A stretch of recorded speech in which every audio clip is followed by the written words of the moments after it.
Hey guys, Joe here with Emily from Pearl Resourcing. Thanks for joining us again. Thanks for having me. And she's a product development and packaging design expert. And we're going to talk today about packaging, designing your packaging for different types of retail outlets. So, why should suppliers do that? We could start off with that question. Okay, the fact of the matter is that different stores sell different sizes. So if you have a different, if you have one product and you want to make sure that you're going to ace any sales meeting that you have, and you're very likely to meet with multiple buyers at ECRM, they do a great job of introducing you to the whole gamut of decision makers in the retail space. Okay. You need to be sure that you're ready to close that deal and that you have something that's going to work really well on the shelf with them. And that can be different case pack sizes, different serving sizes, different flavors.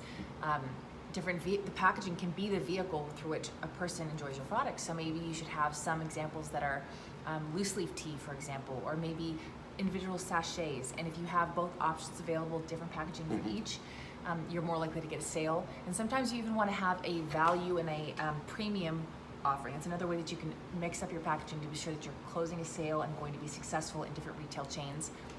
I was thinking through like a cheap way of selling the product. Maybe it's a little bit less of a serving size, maybe it's cheaper packaging, and then a premium brand, and that allows you to be more likely to sell more. In general terms, could you talk a little bit about what a big box retailer, what a convenience retailer, and what a dollar retailer may look for in packaging from a supplier? Oh, 100%. Obviously, it's all different because when you're talking about a dollar store, you need your packaging to be very, very, very, very, very, very affordable.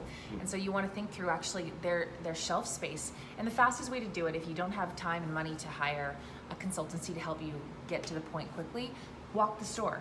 Go and walk in that store and think about your product and look in your category even. How is Dollar General, for example, displaying products in your category? If you're selling cookies, what are cookies looking like in that store that are very successful? Okay. And you can even look at the substrates and the materials of the packaging there, the serving sizes, because that should help inform you if you're in that category of stuff that will work, what people are already buying.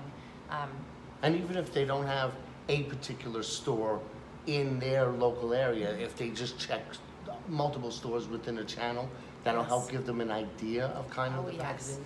Yes. And it should inform you enough so that you can even call your packaging supplier and say, I'm looking for printed film. I want something to look like this, and attach a photo of a competitive product that's slightly similar, at least in the packaging size, serving size, and material, so that you can start getting quotes and figuring out dimensions and diagrams for your specific product. And the same is true if you're going into a big box store or in a convenience store. Obviously, convenience is sometimes packaging is actually pretty expensive in the convenience category because packaging alone can sell a product. Impulse. So there's We're more talking of an like impulse the lollipop factor. rings, like the plastic, or the lollipop push-up bars. You want it to be also small. You want to grab and go. You want it to have a low dollar point, price point, so people can walk out the door. And it's the packaging is really and truly the vehicle through which a person will enjoy that product. Okay. I go in, and if I buy a bag of chips, I want to be able to eat it in my car, and I want it to be affordable enough that I can grab multiple little things because that's what people are doing. So when you walk in there, you become a packaging expert yourself. You can grab different things there, take photos. Whenever we're working with any client, I usually ask them, go take photos, send a bunch of photos of things that inspire you, that you feel really work with your product. And the same with big box stores. Usually those things, things that work well, have to fit on a shelf. Like almost everything's on a shelf. So the actual case size or dimensions play a big role in those. Totally, and you want to be sure that squares work so well in stores like that because you take up a lot of real estate. You're not going to overwhelm the customer with having to look at weird shapes because they're usually shopping pretty fast. So it's interesting you mentioned that squares because during our Global Wine, Beer, and Spirits session, we did a store tour, and I was walking a few of the stores with some of our buyers. And that's one of the things they mention is in this particular case, they're like, we prefer cans to bottles specifically because the square factor. Squares. The bottles, there's multiple different sizes, so it's kind of harder to get the maximum density on the shelf as opposed to just boxes of cans. Yeah, and if you're thinking weird logistics, I mean, a person's walking the shelf, your eye, if you're not looking for that product specifically, is it going to catch your eye on the shelf? So thinking through, besides that space, The material, the print material, people don't usually think about that, the lighting in the store and Yeah. how it's gonna reflect off the box. Same is true with colors. Will it really stand out in that category? So packaging can be your shape, like the color, Yeah. and then the print material that you're actually using. All that stuff makes a difference on the shelf. You can't just design it on a web page or on a computer screen. You actually have to go into the store and really think it through. Okay, what about impulse? Because we mentioned, sure, convenience, packaging is important because there is more of an impulse factor. But if you have products that will typically, or you're aiming to be at the front end of a mass or a grocery store, would the packaging designed for the front end maybe be different than the packaging you would design for inline in terms of quality or, that impulse appeal?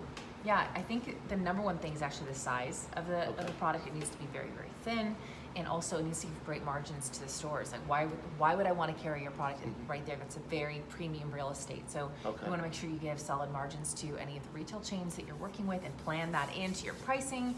And you want to have, I think, different artwork. So there's like structural design of packaging, and then there's the visual design of packaging. So the physical thing needs to be thin and small, but also the stuff in the very front of it should pop. Yep. Grab my attention. And bright then colors, functional too. and very functional. Like you mentioned with the chips, if you're traveling, if you're driving in a car, it maybe should be car friendly or, Car friendly, kid friendly. Don't let kids choke on whatever Yeah. little pieces come off the packaging. And also a lot of things are either hanging or they're in display boxes. So you have to think through all that stuff to make sure Gotcha. that it doesn't.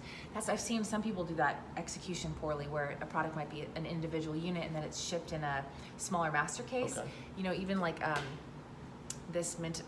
How is this going to sit on the shelf? There's Yeah. secondary, cursory packaging that this needs to be sitting in, so that way it doesn't fall over when someone grabs the first one in front. Okay, yeah. 'Cause you want to think about, after people start buying it, what will it continue to look like? Gotcha. So it's in a other words, strategy. so this might be, I bought it, it was in a peg hook pack, but this could also be stuck in a display Yep. as well, multiple, okay. Yeah. See? All right, so thank you very much. If you guys would like more information or would like to contact Emily, you can reach her at emily@pearlresourcing.net. I'll have the information in this post, and thank you again for joining us. Thank you.